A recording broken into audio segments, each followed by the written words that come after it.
Mes bien chers frères, mes bien chères sœurs, on a frôlé la catastrophe.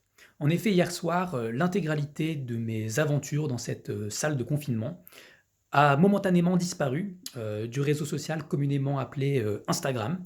Alors officiellement, suite à une panne généralisée sur les serveurs de l'application, officieusement, entre nous, on va pas se mentir, hein, c'est le petit Manu et le petit Eddy qui n'ont pas tellement apprécié les blagounettes que j'ai pu faire à leur égard.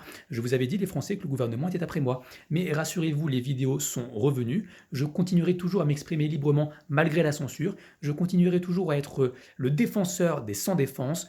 Les éléphants braconnés, vous pouvez compter sur moi. Alors les Français, aujourd'hui, pourquoi ce magnifique accoutrement? Regardez, c'est super, j'ai trouvé ça sur adopteunprêtre.com. Il y a même des petits cordons et tout, c'est génial. Alors rassurez-vous, j'ai pas décidé de devenir prêtre, hein. J'ai décidé en fait de devenir un avocat.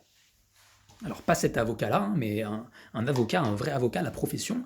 J'ai eu une prise de conscience ces derniers jours, je me suis dit, voilà, je peux aider des gens grâce à mon verbe, je veux devenir avocat. Et donc je me suis fait livrer ça chez moi, hein, car il faut pas sortir. Je suis tout content là parce que je ressemble à mon avocat préféré maintenant, Éric Dupont de Ligonnès.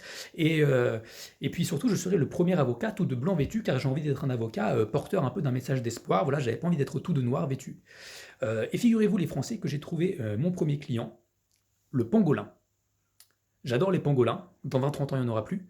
Et surtout, en fait, le pangolin, on n'en a pas encore parlé, mais vous avez vu cette semaine, le pangolin a été enfin innocenté dans l'affaire Covid-19, communément appelée dans les médias coronavirus.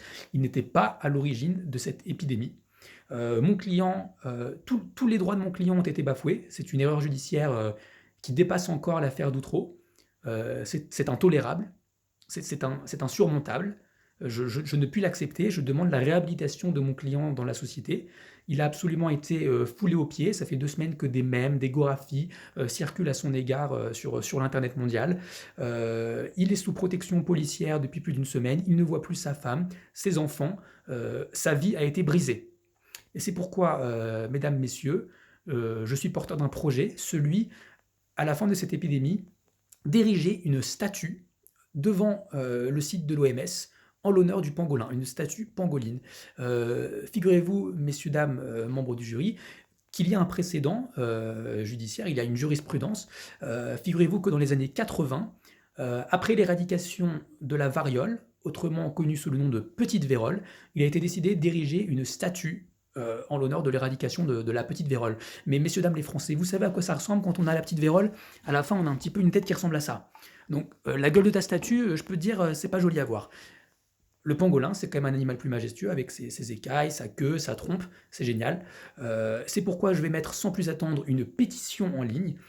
Si vous voulez m'aider, si vous voulez me soutenir dans son projet, si vous voulez soutenir mon client, faites le bon choix les Français, signez la pétition. Merci.